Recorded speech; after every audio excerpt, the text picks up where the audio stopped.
The invitation arrived in a thick cream envelope, the kind people use when they want something to look important. I almost threw it away unopened. Most of the mail I got these days was bills, ads, or reminders of things I couldn't afford, but my name was handwritten in gold ink, elegant, deliberate, familiar. My stomach tightened before I even saw who it was from. Claire, my ex-wife.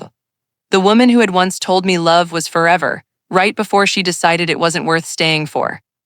Inside was a wedding invitation, destination ceremony, luxury resort, formal attire required. At the bottom, a handwritten note. I hope you can come, it would mean a lot.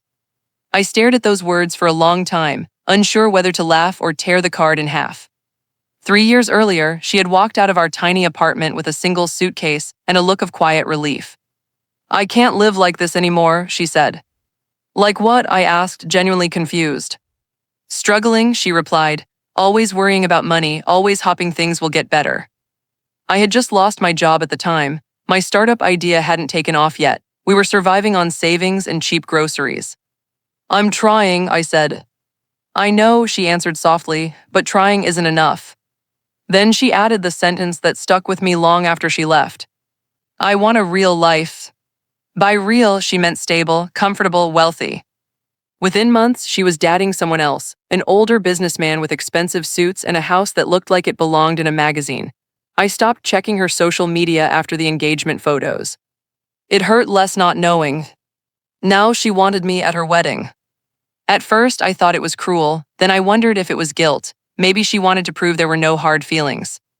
Or maybe she just assumed I'd still be the same man she left behind, polite, harmless, forgettable.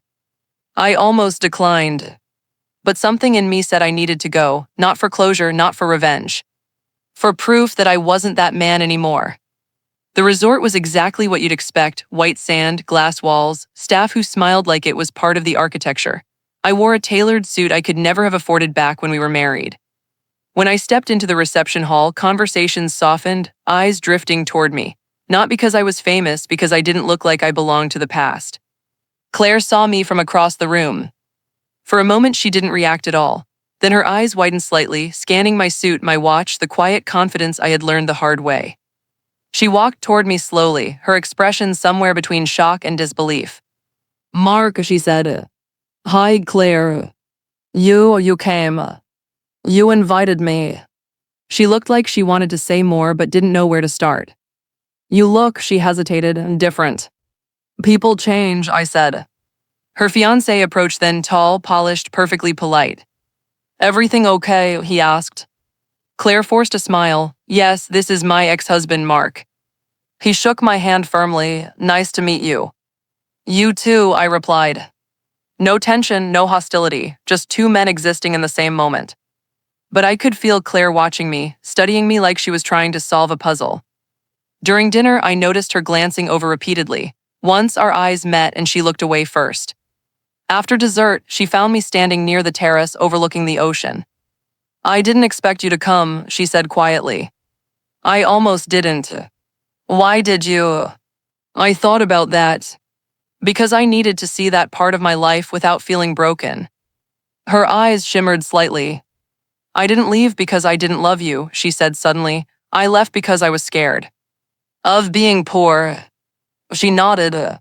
I thought stability meant money, she admitted. I didn't realize stability can be a person. I didn't know what to say to that. She swallowed hard. You look successful. I'm doing okay. My company had finally taken off the year after she left. Not overnight, not dramatically. Just steady growth, long nights, and the absence of someone telling me it wasn't enough. I always believed in you, she said. I raised an eyebrow slightly. She winced. Okay, maybe not always. We both laughed softly. Then her expression grew serious. Seeing you now, it makes me wonder if I made a mistake. There it was, not dramatic, not desperate, just honest. Maybe you did, I said gently, but you made the best decision you could with who you were then. And who I am now. I looked at her, beautiful, composed, but carrying a flicker of uncertainty beneath the surface. You're marrying someone else, I said. That answer should matter more than mine. She nodded slowly, tears threatening but not falling. Are you happy? She asked. Yes. Not because I had money, not because I had proven anything. Because I had learned that self-worth doesn't come from being chosen by someone else. It comes from surviving when they don't. She exhaled shakily. I'm glad you came. Me too. From inside, someone called her name. The music shifted. The night continued moving forward as it always does. Before she turned away, she touched my arm lightly. You don't hate me, she asked. No, I said. Hating you would mean I'm still living in the past. She smiled sadly. Goodbye, Mark. Goodbye, Claire. As I walked out onto the beach, the ocean stretching endlessly ahead, I realized something important. Revenge wasn't showing up rich, successful, or confident. Revenge was showing up healed. She had left because I was poor. But the man who attended her wedding wasn't rich in the way she once wanted. He was rich in something far harder to lose. Pesa. And for the first time since she walked away, I didn't feel like I had been abandoned. I felt like I had been released.